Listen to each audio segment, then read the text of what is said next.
CN1 CN2 ही इमारत क्रमांक आपण पहिल्या 3 दिवसामध्ये दिलेले आहेत। पहिल्या 3 दिवसामध्ये तुम्हाला गणना घर क्रमांक टाकण्याची आवश्यकता नाही। जर पहिल्या 3 दिवसामध्ये तुम्ही गणना घर क्रमांक टाकले तर पुढे अडचणी येऊ शकतात। ते कसे ते पाहूया।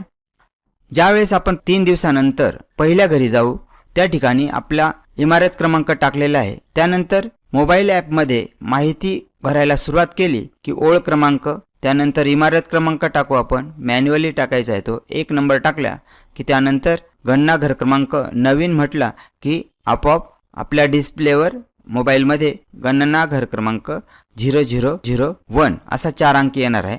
तोच मोबाईलवर डिस्प्ले होणारा गणना घर क्रमांक आपल्याला CN1 त्याच्या खाली आडवी रेषा मारून त्याच्या खाली लिहायचा आहे आणि त्या घराची पूर्ण माहिती भरायची आहे। त्या घराची माहिती भरून झाल्यावर आपण दुसऱ्या घरी जाणार आहोत।